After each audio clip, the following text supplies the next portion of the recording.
It's 1994. Somewhere on a frozen stretch of highway in North Dakota, a Dodge Ram is still pulling a loaded trailer at 70 miles per hour like it's nothing. The driver isn't worried about overheating. He isn't watching gauges like a hawk. In fact, he's barely thinking about the engine at all because it doesn't fail. And that's exactly the problem. Most engines live fast and die young. They overheat, they break down, they demand attention. But this one, it just keeps going. And what happens when something becomes so reliable, so unbreakable, that nobody bothers to improve it anymore? What happens is a legend that outgrows the people who built it. But what almost nobody knows is that this engine wasn't supposed to end up in pickup trucks at all. It started in factories, in tractors, in generators buried deep in mines where failure wasn't an inconvenience, it was death. And then it escaped into the highway world and changed everything. You think you know diesel engines? Not like this. Before it became the heart of America's most unstoppable pickup trucks, the Cummins 6BT 5.9L was an industrial workhorse born in the 1980s. A straight-six, 12-valve, mechanically controlled diesel built around one simple idea: run forever, no matter what. The block was cast iron, heavy, almost crude by modern standards. The bore measured 4.02 inches. The stroke stretched out to 4.72 inches. Long, deliberate, like every combustion event was meant to last just a little longer than it should. And the compression ratio, 17.51. That's not just high, that's violent. That's the kind of pressure that turns diesel fuel into controlled explosions instead of burns. Stock output in early versions? Around 160 horsepower. Later variants pushed it to 215 horsepower.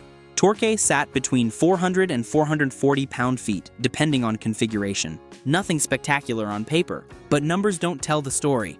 Because this engine wasn't built to impress anyone on a dyno. It was built to survive conditions where engines simply shouldn't. Places where mechanics were 50 miles away and downtime meant lost money, or worse. Think about it. While other manufacturers were chasing horsepower numbers and magazine headlines, Cummins was solving a different problem entirely. They were building something for people who couldn't afford failure. Industrial sites where an engine had to run 18 hours straight in dust that would choke out anything delicate. Generators that powered hospitals in third world countries where replacement parts didn't exist. That was the world the 6BT came from. Not showrooms, not marketing departments. The real world, where performance meant survival, not bragging rights. And then Dodge made a decision that would quietly change the pickup truck world forever. In 1989, they dropped the Cummins 6BT into the Ram pickup. This wasn't normal. Truck manufacturers didn't do this. They built their own engines. It was a matter of pride, of control, of profit margins. Ford had their Power Stroke program developing. GM was working through their diesel issues. But Dodge was struggling. Their light-duty diesels weren't competitive. Their trucks were losing ground in a market that was starting to care deeply about towing capacity and diesel torque.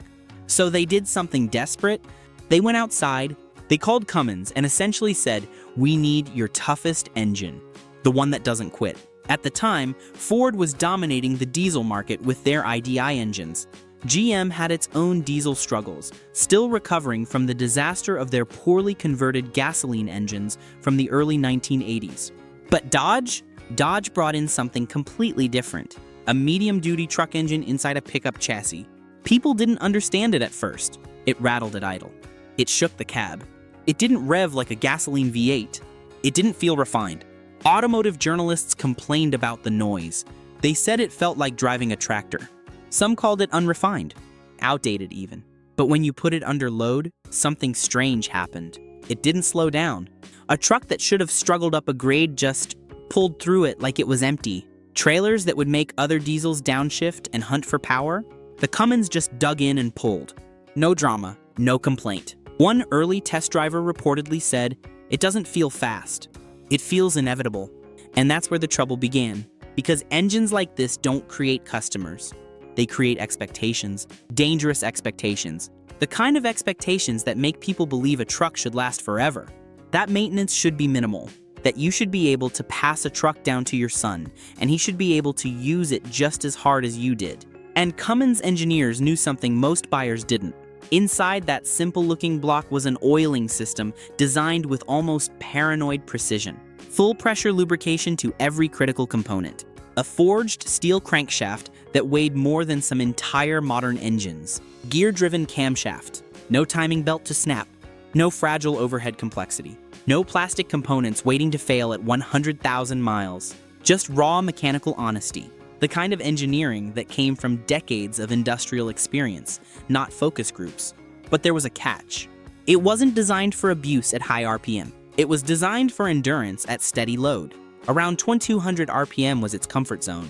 The sweet spot where everything just worked in perfect harmony. Push it too high for too long, and things started to heat up in ways the engineers didn't advertise. The red line was low, around 3000 RPM, and for good reason. This wasn't a racing engine. It was a working engine, built for the long haul, not the quick sprint. But truck owners, they don't read limits. They test them. And then the real nightmare started. By the early 1990s, owners were pushing the 6BT far beyond factory intentions. Turbo upgrades, fuel screw adjustments, bigger injectors, modified injection pumps. They were taking an engine designed for 160 horsepower and squeezing out numbers that should have split the block in half. Suddenly, a 160 horsepower engine was making 300, then 400, then more. And the wild part? It didn't die.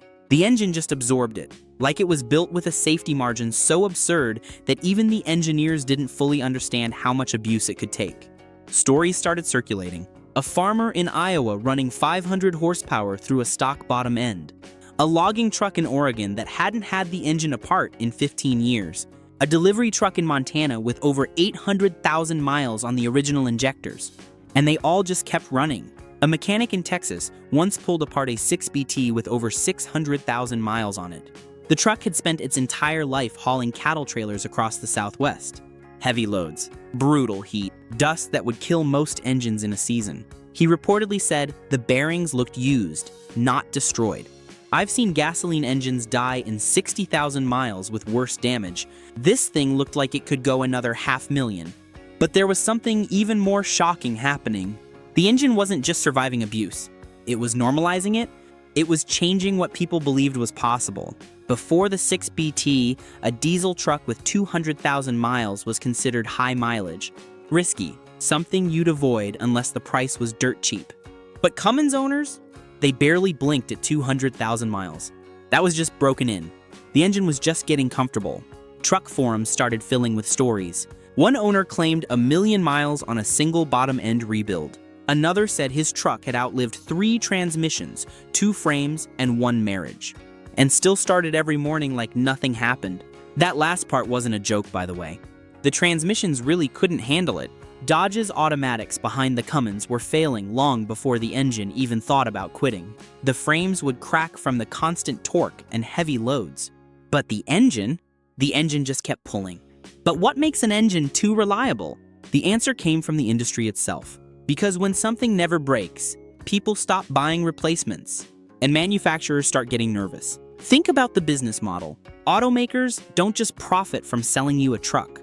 They profit from parts, from service, from the entire ecosystem of maintenance and eventual replacement. But what happens when that ecosystem doesn't exist? What happens when trucks just refuse to die? Ford and GM were moving toward more complex diesel systems, electronic controls, higher horsepower, more emissions compliance, more parts to fail, more things to sell, more reasons to bring your truck back to the dealership. But the Cummins 6BT kept doing the opposite. Mechanical injection pump. The legendary Bosch P7100 in later versions, introduced in 1994. No electronics to fail. No sensors to confuse the system. No computer that needed updating or replacing. Just fuel pressure, timing, and brute force. You could literally adjust the fuel delivery with a screwdriver. No scan tools, no dealer software. Just mechanical simplicity that a halfway decent mechanic could understand in an afternoon. A Cummins engineer once joked, "The only computer in it is the driver." But inside boardrooms, it wasn't a joke. It was a problem, because customers weren't coming back. They weren't buying new trucks every few years. They were running the same truck for 10 years, 15 years, 20 years, and the aftermarket loved it. Because while Dodge transmissions were failing, while front ends needed rebuilding, while interiors wore out, the engine just sat there, untouchable. The one component you never worried about? You could build an entire business around maintaining everything else on these trucks, knowing the engine would outlast your career. And then came the turning point that changed everything. The late 1990s emissions regulations started tightening. The Clean Air Act amendments were putting pressure on diesel manufacturers. The EPA wasn't interested in reliability. They wanted cleaner exhaust, lower NOx emissions, less particulate matter. And mechanical injection pumps couldn't deliver that. Pressure was building to clean up diesel exhaust. Manufacturers were being forced to modernize, to add electronics, to sacrifice simplicity for compliance. The 6BT was reaching the end of its production life in light-duty trucks. In 1998, the final 12-valve versions were phased out, replaced by the electronically controlled 24-valve ISB engine. It was cleaner, more powerful, more efficient. On paper, it was better in every measurable way. More horsepower, more torque, better fuel economy, quieter operation. But something was missing. The soul of mechanical certainty. Because the old 6BT didn't care about software updates. It didn't need a diagnostic scan tool. It didn't throw check engine lights for sensors that weren't even critical to operation. If it ran, it ran. If it didn't, you fixed it with a wrench and basic logic. There's a story from a fleet manager in the Midwest who ran over 200 Cummins-powered trucks. He said, "We stopped tracking engine failures. There weren't enough to justify the paperwork. We tracked transmission failures, brake jobs, tire replacements, but the engines? They just weren't a concern." And that's the irony. An engine so reliable, it made maintenance departments irrelevant. But even legends have limits. As emissions laws tightened further in the 2000s, simplicity became impossible. Electronic fuel injection, EGR systems, diesel particulate filters, and selective catalytic reduction slowly replaced the raw mechanical nature of the original design. The modern diesel became a completely different animal. More powerful, yes. Cleaner, absolutely. But also more fragile, more expensive to maintain. More dependent on systems that could fail in ways the old mechanical engines never could. And yet something unexpected happened. The legend didn't die. It evolved into obsession. Used trucks with the original 5.9L 12-valve started gaining cult status. Prices climbed. Online communities formed around preservation and modification. Builders began restoring, modifying, and preserving them like mechanical artifacts. A clean, untouched 12-valve Ram that once sold for under $30,000 began fetching double that, sometimes more. Trucks that would normally depreciate into scrap value were appreciating.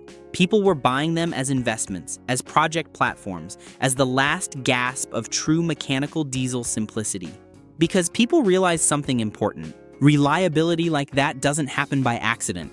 It happens when an engine is overbuilt to the point of absurdity. When every component has a safety margin that seems wasteful until you understand the context. When failure isn't just unlikely, it's almost forgotten.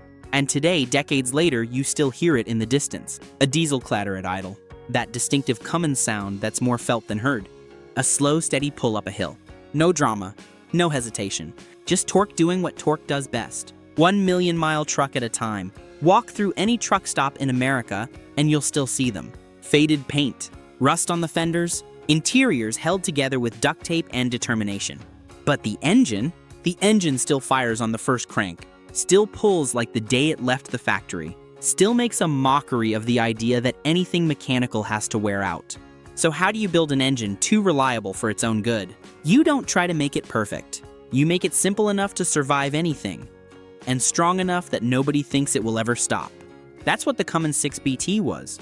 Not just an engine. A standard that quietly embarrassed everything around it. And maybe that's why it had to end. Because nothing that reliable ever stays untouched for long.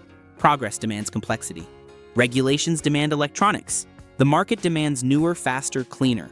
But somewhere in a garage in Wyoming, someone's rebuilding one right now. Cleaning decades of oil and carbon off that cast iron block. Installing new bearings that'll probably outlast the truck. Again, in the end, the 5.9L Cummins didn't just power trucks. It redefined what people believed a diesel engine could survive. And the craziest part? It's still running. Somewhere out there right now, one is probably pulling a load it has no business handling and doing it like it was built yesterday. Because that's what legends do. They don't fade quietly. They just keep proving everyone wrong, 1 mile at a time. If this story hit you, there's more where that came from. More forgotten engines. More engineering legends that changed everything without asking for attention. Let me know what you want to see next. And make sure you subscribe, because the next story might be even more unbelievable than this one.